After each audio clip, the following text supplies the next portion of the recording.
Owaisi BRS party को support कर रहे हैं, उस पार्टी को सपोर्ट कर रहे हैं जो तेलंगाना में 9 मसाजिदों को शहीद की, 2 आशुर खानों को शहीद की।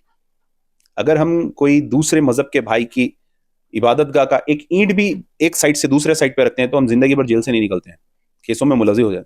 ओवैसी जिसको सपोर्ट कर रहे हैं, 9 मसाजिद शहीद हो गए। मैं ऑन रिकॉर्ड आपके बोल रहा हूँ, 8 मसाजिदों पे फिजिकली मैं विजिट करके आके पुलिस स्टेशनों में कंप्लेन दिया, एक एफआईआर। ओवैसी पूरा समर्थन करते हैं बीजेपी को इंटरनली। जो पोलराइजेशन होता है ओवैसी साहब बहुत अच्छी तरीके से करते हैं। ओवैसी साहब खुद कांग्रेस के साथ 10 साल थे, उससे पहले उनके पिताजी भी थे। तो अगर कांग्रेस आरएसएस की अम्मा होती थी तो फिर ये कांग्रेस के बच्चे बन के क्यों थे? ओवैसी की पार्टी यहाँ पे 65 ईयर्स से है। 65 ईयर्स के बाद जब इलेक्शन आता है, फिर ओवैसी को सबके हाथ जोड़ना पड़ता है, जाके सबके आगे झुकना पड़ता है, सबको रिक्वेस्ट करना पड़ता है कि भाई कैसा भी जिताओ, बहुत मुश्किल में हमारा मुकाबला बीजेपी से, किसी से भी उनका मुकाबला हो तो बीजेपी से है बोलते हैं। तो ओवैसी अगर अच्छा काम करते थे तो यही एक बड़े स्टेडियम में अपना एक ही जलसा करके बोलते थे, देखो भाई मैं आपके लिए 65 साल से खिदमत कर रहा हूँ, रात में दिन में हर चीज, मेरा काम पसंद आया आपको तो आप मेरे को फिर से चुन के लाना, मेरा काम आपको अच्छा दिखा तो मेरे कॉर्पोरेटर्स लाना, मेरा काम अच्छा दिखा तो आप मेरे एमएलए जिता के लाना। नहीं, यहाँ पे ये होता है कि एक एक घर फिरते हैं, फिर के बोलते हैं जो हम करें उसको माफ कर दो, जो अच्छा हुआ उसको माफ कर दो। ऐसा थोड़ी होता है। अगर ओवैसी का इतना होल्ड होता है तो आज ओवैसी गली गली नहीं फिरते हैं। भारतीय जनता पार्टी का तो दूर दूर तक मुकाबला नहीं है यहाँ पे। और ऐसा है कि भारतीय जनता पार्टी, एमआईएम और बीआरएस मिलकर कुछ कोशिश कर ले रहे हैं, हो सकता है। स्वागत है आपका जर्नो मिरर में। मैं मोहम्मद अली। हमारी चुनावी यात्रा इस टाइम तेलंगाना पहुंच चुकी है और हम तेलंगाना की राजधानी हैदराबाद में मौजूद हैं। इस वक्त हमारे साथ हैं तेलंगाना प्रदेश कमेटी के सचिव उस्मान खान। तो आइए हम उनसे बात करते हैं, क्या है तेलंगाना का माहौल, क्या उनकी सरकार बन रही है या इस बार फिर से विपक्ष में बैठने का इरादा है। उस्मान भाई, आपका बहुत बहुत स्वागत है। ये बताइए, तेलंगाना में आखिरी चरण में चुनाव है, अंतिम दौर से गुजर रहा है, क्या लगता है किस पार्टी की सरकार बन रही है? आप वापसी कर रहे हैं?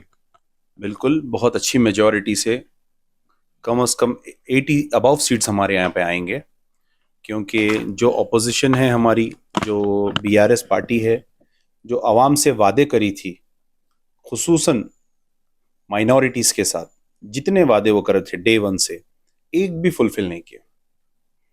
और माइनॉरिटीज़ को जो चीज़ की सेफगार्ड की प्रॉमिस दिया था वही चीज़ वो लूट लिया माइनॉरिटीज़ से। और कांग्रेस पे यहाँ पे सबको यकीन है, कांग्रेस बिल्कुल यहाँ पे बहुत अच्छे हिसाब से वापस आ रही है। जैसे केसीआर तो कह रहे हैं कि हमारी सरकार बन रही है, हमने 10 साल में विकास के कार्य किए हैं, हमने 2 बेडरूम दिए हैं, हमने महिलाओं की जब शादी होती है लड़कियों की, उसके लिए हम कन्यादान के लिए पैसा देते हैं, लाखों रुपया देते हैं। अगर केसीआर ऐसा करते थे तो एक वाइट पेपर जारी करते थे, आप इतना सर्वे कर रहे हैं, आपका चैनल इतना सर्वे कर रहा है, एक वर्ग के लोगों को, जैसा कि मैं एक माइनॉरिटी से बिलोंग करता हूँ, कितने माइनॉरिटीज़ को ये लोग आप डबल बेडरूम दिए, वो पूछिए। ये प्रॉमिस करे थे कि हैदराबाद को इस्तांबुल बनाऊंगा। हैदराबाद आप फिर क्या है ना, अभी क्या हालत है हैदराबाद की। और ये सिकंदराबाद को डैलस बनाऊंगा बोले थे। काफ़ी ये इतने वादे करे थे मुसलमानों के लिए जिसकी कोई हद नहीं है, एक भी फुलफिल नहीं करे। और डेवलपमेंट आप देख सकते थे, जब तेलंगाना बना, जब हम प्लस में थे, अभी हम 5 लाख करोड़ खर्चे में हैं। तो बंगारू तेलंगाना, तेलुगु में बोलते हैं बंगारू तेलंगाना, मतलब गोल्डन तेलंगाना। ये बंगारू तेलंगाना का जाके नंगा तेलंगाना कर दिए। और इनके घर में बच्चों को जॉब्स नहीं मिले, किसी को कुछ नहीं मिले। इनके घर में ये चीफ मिनिस्टर है, ये दलित को चीफ मिनिस्टर देते बोले थे। हर डिस्ट्रिक्ट से एक मुसलमान को मैं एमएलए बना के लाऊंगा बोले थे। जो एक एमएलए बामुश्किल से इनके पास से 2 टर्म से जीत के आ रहा, ये उसको अब तक मिनिस्ट्री नहीं दी है। जो इलेक्ट होकर एमएलए आ रहा है उसको अब तक मिनिस्ट्री नहीं दी है। तो वो शख्स क्या काम कर सकता है माइनॉरिटीज के लिए? बहरहाल बहुत चीजें उनके जो उन मुसलमानों को धोखा दिए, इसीलिए उनको खुसूसी मुसलमान यहाँ पे वोट नहीं डालेंगे। अच्छा, आप कह रहे हैं कि केसीआर मतलब अपने वादों पर खरा नहीं उतरे, उन्होंने जो वादे किए थे वो पूरे नहीं किए, तो आप भी 6 गारंटी दे रहे हैं इस बार, तो जनता कैसे भरोसा करे कि जो आपकी 6 गारंटी आप उसको फुलफिल करेंगे? बहुत अच्छा सवाल है आपका। कांग्रेस सब पार्टियों की फादर है, मदर है। कांग्रेस जब भी जो वादा करती है फुलफिल करती है। जब हम इससे पहले, जब 2004 में जब हमारे चीफ मिनिस्टर बने थे डॉक्टर वाईएस राजशेखर रेड्डी साहब, तब माइनॉरिटीज से ये वादा किया गया था कि आपको 5% रिजर्वेशंस देंगे। और with in 45 days of forming government 5% reservation का जियो पास हो गया। उसके बाद कुछ टेक्निकलिटी की तरफ से 1% उसमें कम हुआ, आज जो 4% है उसके लिए भी अगर कोई फाइट कर रहे हैं, सुप्रीम कोर्ट में भी स्टे है उस पर, उसके लिए भी अगर कोई फाइट कर रहे हैं तो वो कांग्रेस पार्टी कर रही है। दे के भूल जाती नहीं है कांग्रेस, उसको सस्टेन भी करती है, उसको वापस रखती भी है। तो जितने माइनॉरिटीज से जो वादे करी है कांग्रेस, हर वक्त फुलफिल करी है। पब्लिक को बहुत भरोसा है कांग्रेस पे, और कांग्रेस हर वक्त इंसाफ करती है। हमने कर्नाटक में देखा है कि कांग्रेस ने एक बहुत बड़ा वादा किया था जिसकी वजह से मुसलमानों का काफी वोट मिला। कांग्रेस ने कहा था कि हम बजरंग दल पर बैन लगाएंगे, जो हिंदुत्ववादी संगठन है, लेकिन अभी तक उस पर बैन नहीं लगा। तो कैसे भरोसा कर ले कि अगर यहाँ सरकार आएगी तो आपकी 6 गारंटियां पूरी होंगी? देखिए 6 गारंटी तो बराबर पूरी होगी, और रह गई बात दूसरी कि कितना टाइम हुआ फॉर्म होके कर्नाटक में गवर्नमेंट, कितना टाइम हो? 4-5 महीने 4-5 महीने। 4-5 महीने में मैक्सिमम कितनी गारंटीज पूरी हुई? हर चीज का एक स्टेप होता है, स्टेप बाय स्टेप, हर चीज का एक प्रोसेस होता है। कोई चीज को भी मैं आप पे भी, अगर आपको भी अगर कुछ चीज में पाबंदी लगा तो इंस्टेंट नहीं करूंगा ना। टेक्निकलिटी होती है, टेक्निकलिटी के हिसाब से जो भी रहता है बिल्कुल करेंगे उस पर। वादा करती है तो काम पूरा करती है, उसको ही कांग्रेस बोलते हैं। आप इस वक्त हैदराबाद में बैठे हैं, हम आपसे हैदराबाद में बातचीत कर रहे हैं। हैदराबाद की पहचान चार मीनार से होती है और आजकल एक पहचान उनकी ओवैसी के नाम से भी होने लगी हैदराबाद की। तो क्या लगता है ओवैसी के गढ़ में कांग्रेस उनको हरा पाएगी या फिर ओवैसी के सामने एक बार फिर कांग्रेस गायब हो जाएगी? बेशक ओवैसी हैदराबाद के सांसद है, मगर हैदराबाद में नहीं रहते हैं। शायद आपको नहीं मालूम होगी ये बात। ओवैसी के भाई चंद्रायन गुट्टे के विधायक है, मगर वो चंद्रायन गुट्टे में नहीं रहते हैं। ओवैसी रहते हैं शास्त्रीपुरम में, जो आता है चेवेल्ला पार्लियामेंट। ना वहाँ पे उनका कोई एमएलए है, ना वहाँ पे कोई उनका एमपी है। और ओवैसी के छोटे भाई आते हैं बंजारा हिल्स से, जो jubilee hills constituency, Khairatabad constituency लगती है। ना वहाँ पे उनका एमपी है, ना वहाँ पे उनका एमएलए है, ना कॉरपोरेटर है, ना कोई है। इवन ओवैसी के नाम से हैदराबाद को नहीं पहचानते। ओवैसी का खुद का वोट अपने क्षेत्र में नहीं है, तो हैदराबाद को हैदराबाद से ही पहचानते हैं। अगर ओवैसी का वोट उसके क्षेत्र में नहीं है तो ओवैसी के कैसे 7 विधायक बन जाते हैं, वो सांसद भी बन जाते हैं? तेलंगाना की, हैदराबाद की जनता है वो उनको पसंद करती है, लगातार उनको जितवा रही है। क्या वजह है, क्या रीजन है? देखिए लगातार जितवाने का एक मकसद होता है। एक चीज मैं आपको बोलता हूँ, बहुत क्लियरली बोल रहा हूँ। ओवैसी की पार्टी यहाँ पे 65 ईयर्स से है। 65 ईयर्स के बाद जब इलेक्शन आता है, फिर ओवैसी को सबके हाथ जोड़ना पड़ता है, जाके सबके आगे झुकना पड़ता है, सबको रिक्वेस्ट करना पड़ता है कि भाई कैसा भी जिताओ, बहुत मुश्किल में, हमारा मुकाबला बीजेपी से, किसी से भी उनका मुकाबला हो तो बीजेपी से है बोलते हैं। तो ओवैसी अगर अच्छा काम करते थे तो यही एक बड़े स्टेडियम में अपना एक ही जलसा करके बोलते थे, देखो भाई मैं आपके लिए 65 साल से खिदमत कर रहा हूँ, रात में दिन में हर चीज। मेरा काम पसंद आया आपको तो आप मेरे को फिर से चुन के लाना। मेरा काम आपको अच्छा दिखा तो मेरे कॉर्पोरेटर्स लाना। मेरा काम अच्छा दिखा तो आप मेरे एमएलएस जिता के लाना। नहीं, यहाँ पे ये होता है कि एक एक घर फिरते हैं, फिर के बोलते हैं जो हम करें उसको माफ कर दो, जो अच्छा हुआ उसको माफ कर दो। ऐसा थोड़ी होता है। अगर ओवैसी का इतना होल्ड होता है तो आज ओवैसी गली गली नहीं फिरते हैं। सुबह में जो 7 बजे से ओवैसी फिर रहे हैं तो रात के 10 बजे तक फिर रहे हैं। अच्छा, आप तेलंगाना के रहने वाले हैं। ओवैसी जब तेलंगाना से बाहर चुनाव लड़ते हैं, यूपी, बिहार या फिर अलग स्टेटों में, तो कहते हैं कि हमने तेलंगाना में बहुत विकास किया। आप तेलंगाना आके देखिए, हमने स्कूल बनवाए, यूनिवर्सिटी बनवाई है। तो क्या लगता है ऐसा काम हुआ है, विकास के कार्य करवाए हैं हैदराबाद में ओवैसी ने? आपके चैनल से अगर मेरी बात पूरी इंडिया में जाती है तो मैं क्लियरली बोलूंगा, कांग्रेस के टाइम पे जो इंजीनियरिंग कॉलेजेस, मुस्लिम इंजीनियरिंग कॉलेजेस थे, वो 40 बंद करवा दिए केसीआर साहब। ये विकास यहाँ पे हुआ है। और ओल्ड सिटी में कई उर्दू स्कूल्स बंद हो गए हैं। ओल्ड सिटी में एक पासपोर्ट का ऑफिस नहीं है। जहाँ जिस क्षेत्र से ओवैसी साहब आते हैं वहाँ पे एक पासपोर्ट का ऑफिस नहीं है, एक बड़ी आईटी कंपनी नहीं है। एक बिल्डिंग भी अगर आपको वहाँ पे बड़ी मिलेगी तो सिर्फ ओवैसी की रहेगी, कोई दूसरी की नहीं रहेगी। ओल्ड सिटी में, हैदराबाद जोन में, जितने पार्लियामेंट जोन में उनकी सबसे बड़ी बिल्डिंग अगर किसी की मिलेगी तो वो खुद ओवैसी की मिलेगी, और पब्लिक की नहीं मिलेगी आपको।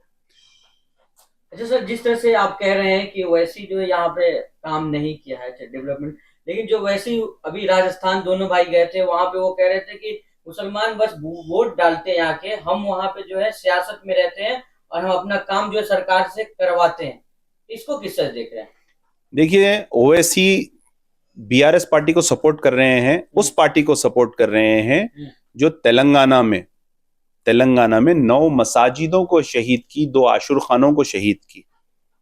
अगर हम कोई दूसरे मजहब के भाई की इबादतगाह का एक ईंट भी एक साइड से दूसरे साइड पे रखते हैं तो हम जिंदगी भर जेल से नहीं निकलते हैं, केसों में मुलजिम हो जाते हैं। ओवैसी जिसको सपोर्ट कर रहे हैं, 9 मसाजिद शहीद हो गए। मैं ऑन रिकॉर्ड आपके बोल रहा हूं, 8 मसाजिदों पे फिजिकली मैं विजिट करके आके पुलिस स्टेशनों में कंप्लेन दिया, एक एफआईआर बुक नहीं हुआ। सिर्फ एक शामीर पेट पे एक एफआईआर बुक हुआ, लेकिन अरेस्ट नहीं हुए लोग। तो ये ओवैसी का डेवलपमेंट है। ये ऐसे आदमी को सपोर्ट करते हैं। ये वही ओवैसी को उसको ही सपोर्ट करते हैं जो मुसलमानों से प्रॉमिस किया। यहाँ पे बोला कि मैं इस्लामिक सेंटर बनाऊंगा 10 एकड़ पे, वो नहीं बनाया। यहाँ पे एक बहुत बड़ी दरगाह बारगाह है, उसको 50 करोड़ से डेवलप करूंगा। मुसलमान जो हज को जाते हैं उनके लिए बड़ा शमशाबाद पे हज हाउस बनाऊंगा बोला। अजमेर जो रुबात के अजमेर जाते हैं उनके लिए रुबात बनाऊंगा बोला। ऐसे इतने प्रोमिसेस जितने केसीआर किया, not a single was fulfilled. ये 12% रिजर्वेशन देता बोला, 12% रिजर्वेशन तो दूर की बात है, ये 1% भी उसको नहीं बढ़ाया ना, उसको बचाने के लिए कोई सपोर्ट करा। और ये वक्फ बोर्ड को जुडिशियल पावर दे तो बोला था, वक्फ बोर्ड को जुडिशियल पावर दे के जहां जहां वक्फ की प्रॉपर्टी अटकी हुई है, रुक गई है, वहां से हासिल करूंगा विद इन 4 months।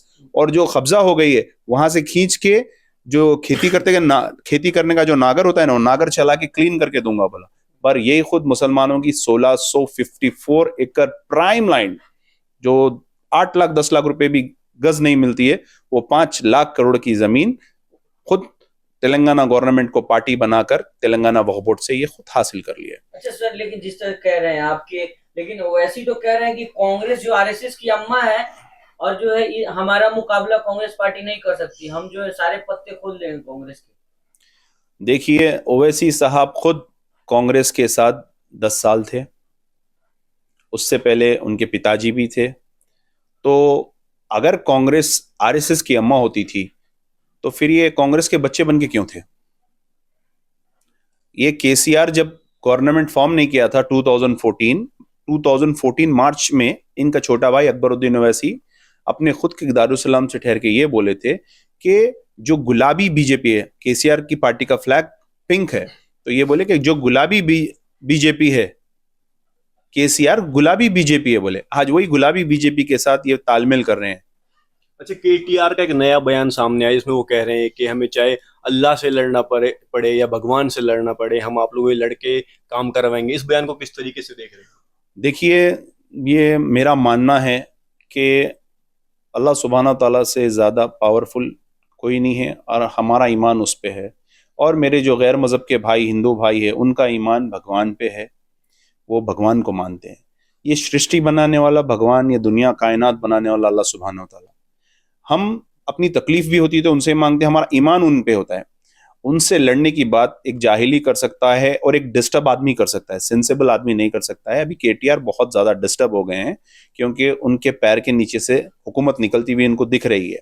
तो ये लोग ये भी ऐसे ही बयानात करते हैं। उनके एक होम मिनिस्टर है जो डमी होम मिनिस्टर है, वो आज तक होम मिनिस्टर बन के एक होम गार्ड को अपॉइंट नहीं कर सकते हैं। ये पावर है यहाँ पे मुस्लिम होम मिनिस्टर का। पर ओवैसी साइलेंट है, अभी तक उन्होंने कुछ नहीं बोला है, ना उनसे माफी मांगने की मांग की है।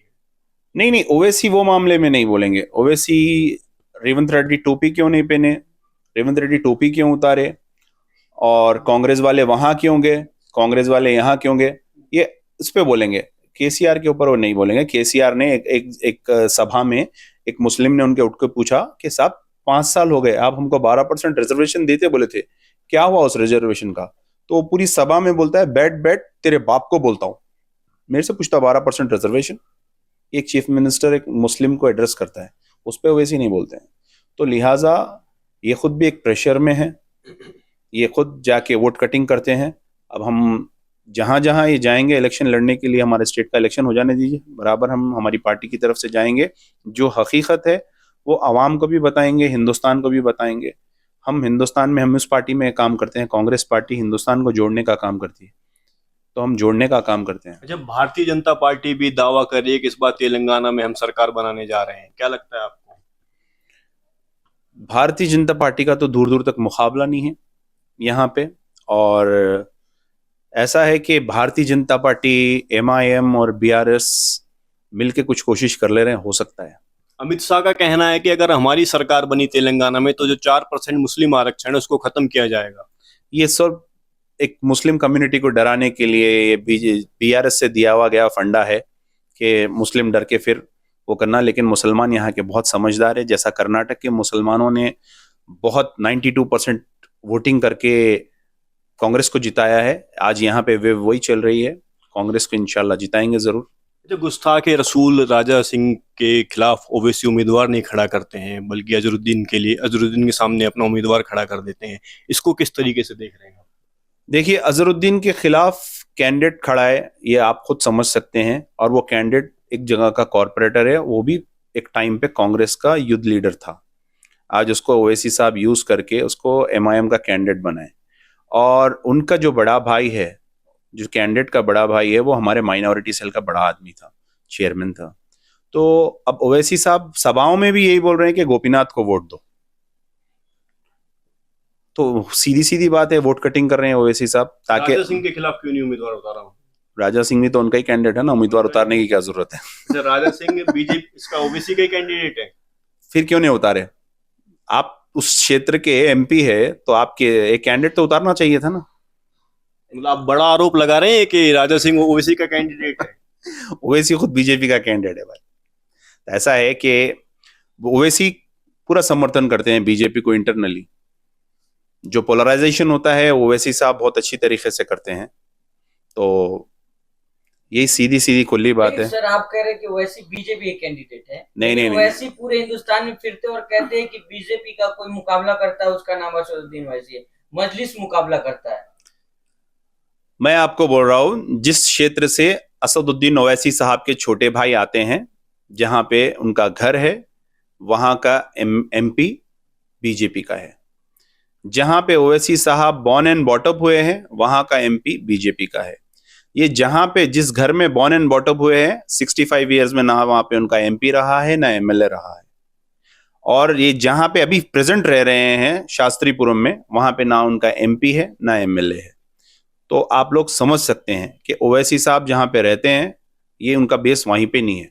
हैदराबाद की अवाम जो है वो एक मोहब्बत में, एक उम्मीद में वोट डालती है, और आपको मालूम होना चाहिए इतनी मेहनत इनको करना पड़ता है 65 इयर्स के बाद भी। बहुत धांधली भी बहुत होती है यहाँ पे, बूथ कैप्चरिंग भी बहुत होती है, बोकस वोट्स भी बहुत होते हैं। उसके बाद भी जैसा कि नामपल्ली का कैंडिडेट है, मार्जिन ऑफ वोट से हारते हैं। मलकपेट का कैंडिडेट है, मार्जिन ऑफ वोट से हारता है इनके अगेंस्ट में। तो ऐसा है कि मेहनत हम भी कर रहे हैं, लेकिन एक टाइम के बाद रेवोल्यूशन बिल्कुल आएगा, लेकिन डेवलपमेंट तो कुछ नहीं आया। आप खुद भी यहाँ पे आए, देख सकते हैं। सर, आपने कहा कि हज कमेटी का वादा जो केसीआर ने किया था वो भी फुलफिल नहीं हुआ, लेकिन जो मोहम्मद सलीम है हज कमेटी के चेयरमैन, वो तो कह रहे हैं कि बहुत केसीआर ने मुस्लिम माइनॉरिटी के लिए बहुत काम किया है, तारीफ का पुल बांध रहे हैं वो तो। हाँ, काम क्या किया वो तो गिनाओ ना। देखिए, आप रुबात का वादा करे थे, रुबात बना क्या? नहीं बना। आप हज हाउस बनाने का बात करें, हज हाउस बना क्या? नहीं बना। आप इस्लामिक सेंटर बनाने का वादा करें, इस्लामिक सेंटर बना क्या? नहीं बना। आप जहांगीरपुरा दरगाह को 50 करोड़ से डेवलप करने की बात करें, दरगाह डेवलप करे क्या? नहीं करे। आपके पीरियड में 9 मसाजिद शहीद हुए, आपने किसी पे केस बुक करा क्या? नहीं करा। आप वक्फ बोर्ड को जुडिशियल पावर देने की बात करें, क्या आपने जुडिशियल पावर दिया? नहीं दिया। तो ऐसे कई चीज है, यहां तक के जितने यूनिवर्सिटीज है उसमें चांसलर वाइस चांसलर एक मुस्लिम होता था। जब से गवर्नमेंट फॉर्म हुई, जब से आंध्रा फॉर्म हुआ, जब से तेलंगाना फॉर्म हुआ, आज एक किसी में आपने वाइस चांसलर नहीं दिया। अच्छा, इस सब के लिए आप किसको जिम्मेदार मानते हैं? केसीआर को मानते हैं, मोहम्मद सलीम को मानते हैं? देखिए, Mohammed Salim is from another party, he join KCR recently. Public KCR को देख के वोट दी कि केसीआर मुसलमानों से इतने वादे करे, इतने तहजीब के बात किया, मुसलमानों से ऐसा बन के मिला कि वो ये भी बोला कि मैं तारीख में बताऊंगा कि मुसलमानों के साथ कैसा रहा जाता है, मैं उतना अच्छा सलूक करूंगा। लेकिन आज मालूम हो जा रहा है कि मुसलमानों के साथ ये कैसा रहता है।